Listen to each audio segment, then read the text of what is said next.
How's it going, ladies and gentlemen? My name is Craz-e, and today I am bringing you another War Thunder video, and today I'm going to be talking about the Aerocobras and the King Cobras. However, it's going to be mainly over towards the King Cobra side, and I'll do a different video on the Aerocobras later on in my video making time. Anyway, the reason why I said that both of these is because, that's not even an Aerocobra. Whatever. The reason why I said both the P39 and the P63 King Cobra Aerocobra was because they are very similar, but like different. But they were similar enough for me to want to kind of sort of touch on the P39 and kind of sort of talk about that, relatable.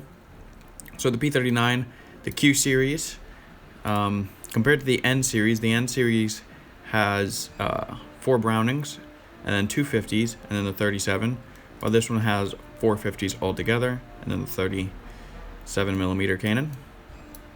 This also, I think, performs a little better. However, this one has a faster top speed, as you can tell, even though it has rockets on. Yeah, so it has a better top speed and everything. However, I enjoy flying this one more.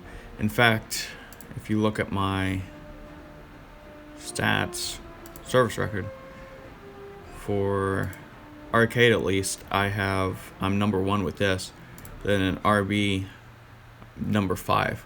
So I mean, I use this plane a lot. I really got into this plane, so I really enjoy these series of planes.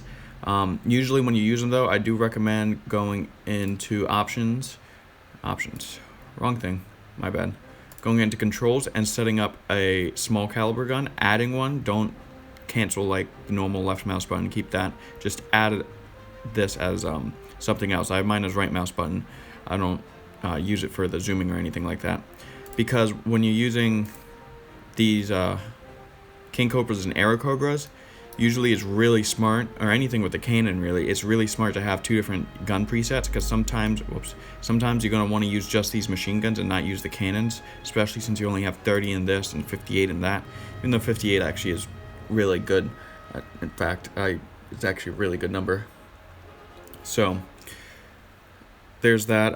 The big difference between these two is the amount of the amount of speed that it has. As you can tell, I actually have a decent amount of upgrades. However, I still don't have wing repair, radiator, and engine injection, so those will help out a little bit. I still think that the P39 might be faster. However, it's not to say for sure.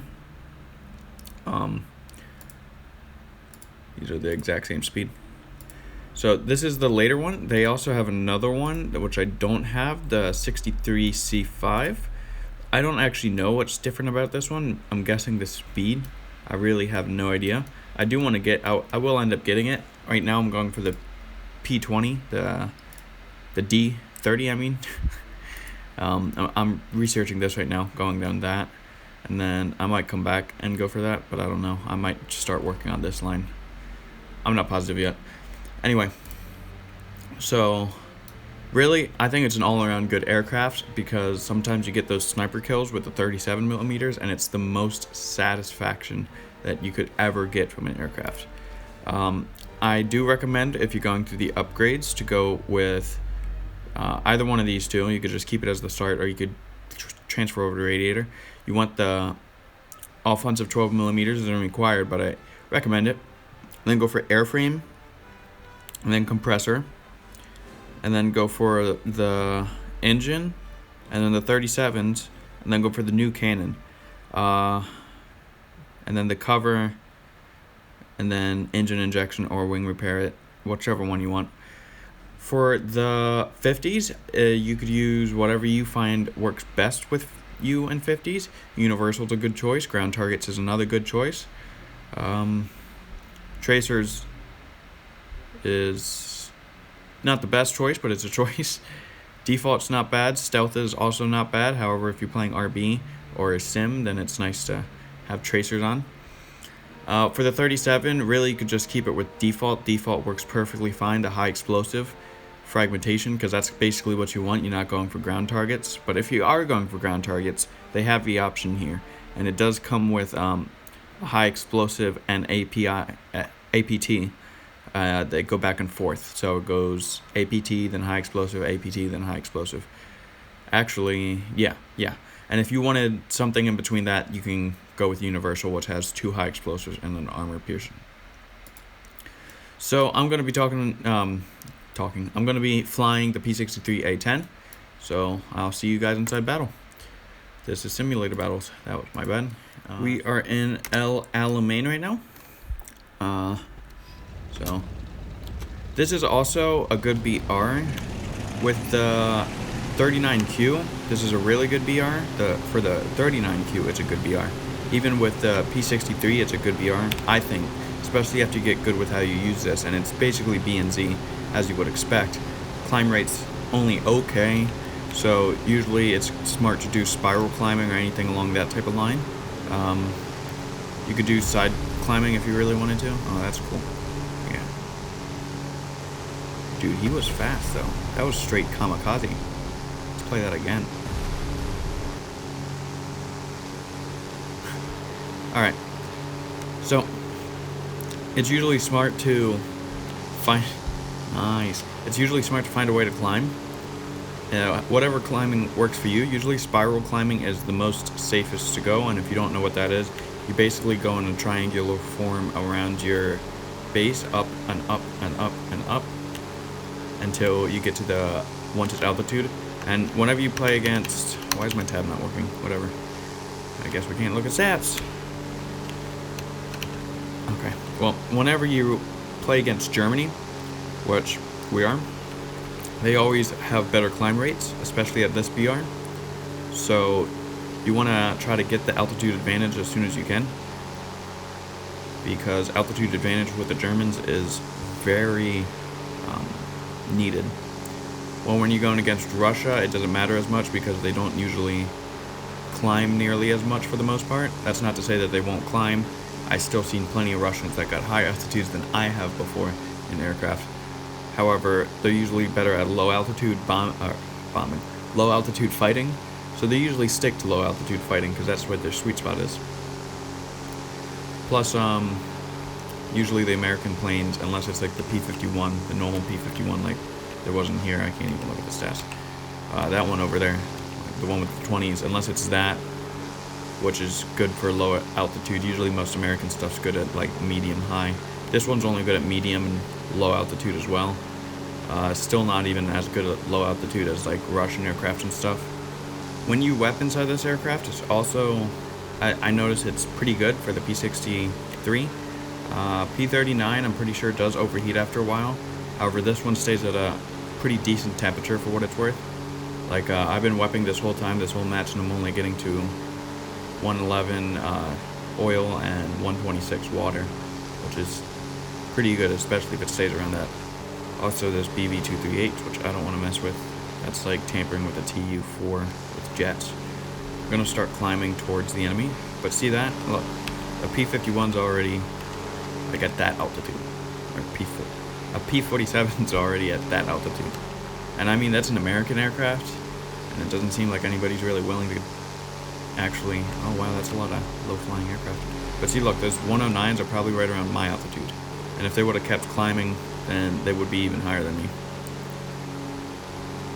Also, I'm not going to go for that 238 because I'm trying to kind of stay alive.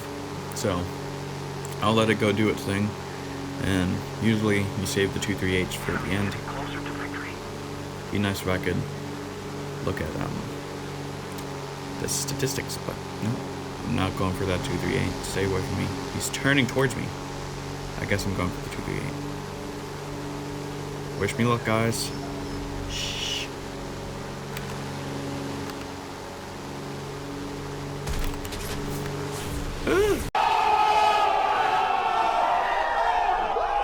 Sweet Jesus, I made it. Oh my god. Dude, did you see that? That was money. Alright. Let's just to keep it going. That P-47 definitely looks like it wants me. I'm gonna turn away. I don't have enough speed or altitude or energy to want to mess with him. Looks like he's diving. Alright, that's good.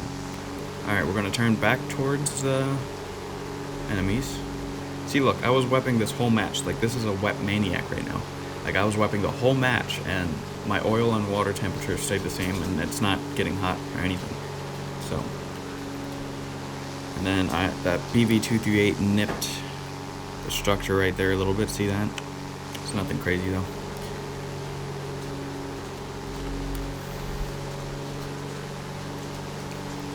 So yeah, that basically tells you how powerful these 37 millimeters can be. Like, that was the whale, and I freaking destroyed his wing. However, that was also a very lucky shot. I haven't been flying aircraft as much as I should be recently. However, it's been going pretty decent for what it's worth. I'm still not nearly as good as I was back in the day. And by back in the day, I mean like a month ago or whatever it was, when I didn't start grinding tanks and working on that. Shoot, I don't want to head on this guy. Is that what he's going to ask for? Ooh, no, I might be able to blend onto him. He's going for the P51. Sorry about my computer. It's been having some trouble recently. Is he going to come back up here?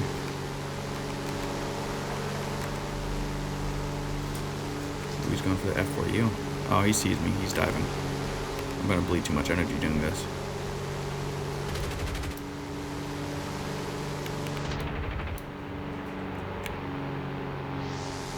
Alright, branching off. I got some hits on him. I don't need to keep messing with him. Oh. Ah, nice job, G2.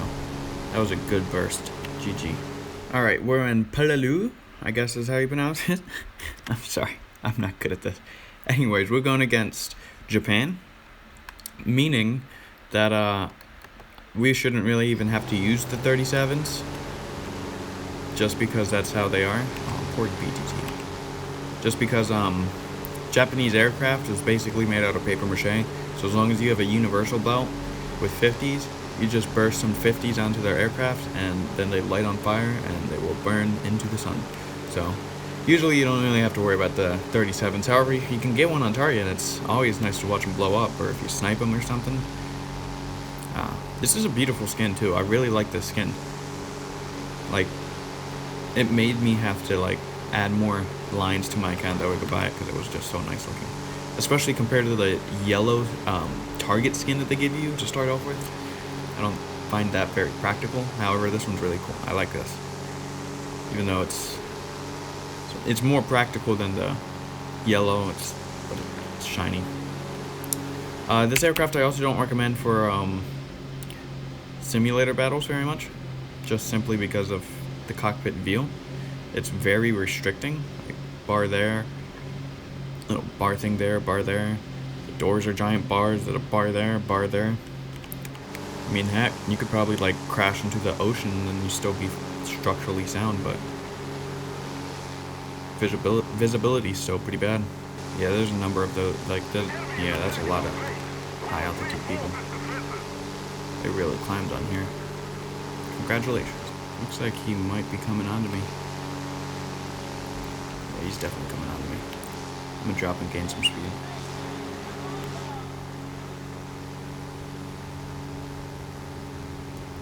I think he might be branching off. He's charging it up. He's charging it up. I'm gonna make it for a turn. If I can head on him, then. Turning so bad. Come on, come on, come on, come on, come on. Son of a brisket. Ah. Well played. Well played. I'll get you next time. Yeah, so Japanese aircraft aren't the easiest to go up against sometimes. With this aircraft, this is great for going against the Russians and Germans. However, when it comes to the Japanese, with the climb rate and everything, it could be much harder because it's a whole different type of cup of tea. Well, that's going to do it for this episode. Like the video if you liked it, dislike the video if you disliked it, comment below if you have any questions, share the video, I would highly appreciate it, and I'll see you guys inside the next War Thunder video. Thank you guys for watching.